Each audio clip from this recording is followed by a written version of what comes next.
I apologize. Yes, I look very scruffy in this video. No, I'm keeping it real. Like, I was working out, so, and it's really bright out, so I have to put on my sunglasses because I can't see anything. But I'm doing this in an organic space, keeping it authentic so that you guys will hear the message in this video. This is my experience. Take what I say with a grain of salt and realize that it will be different for you.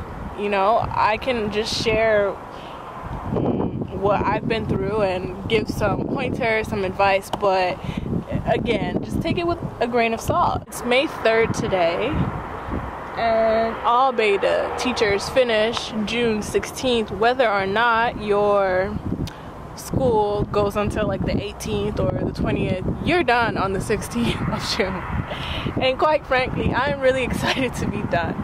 Actually, last Saturday, I think April 26th was the day when all the BEDA teachers who are taking the online portion of classes had to take their final exam, and I opted not to take it because that morning I just thought, you know what, I'm not continuing in the program, so there's no point of me spending 50 euros to take the train to go to Madrid to take this test, and then in a couple days later spending 150 euros to secure my spot in the program for the next year.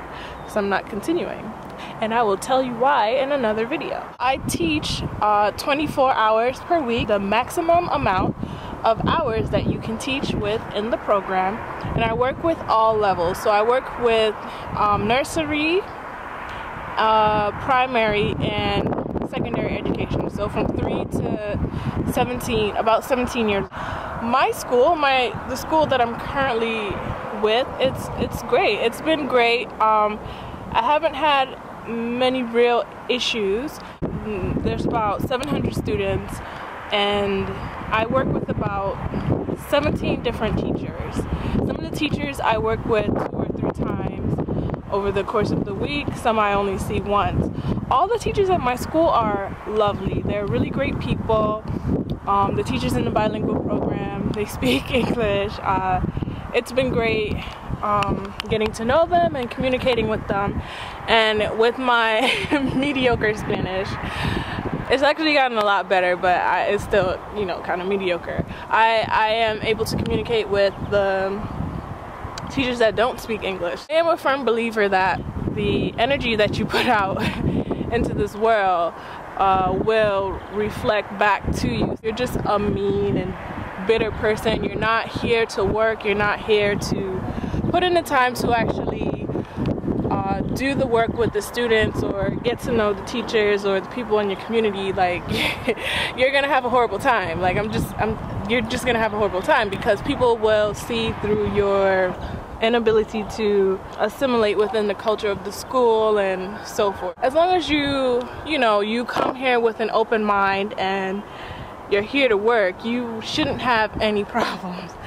As far as the students, they're okay. They're really good kids. Not very interested in learning English. You know, think about it like when you have to learn math or something in school, like, they don't really care. They aren't really thinking about the broader scope or learning a second or third language, or, you know, how it will help you in the future with getting a job or making friends or just communicating in general. They're children. They're not really thinking about that. So some classes is difficult. Some classes I'm just like, you guys have to say something, like, work with me here.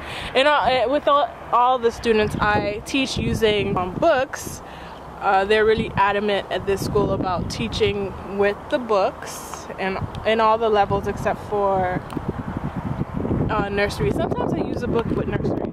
And I'll put an insert of the books now so you can see them.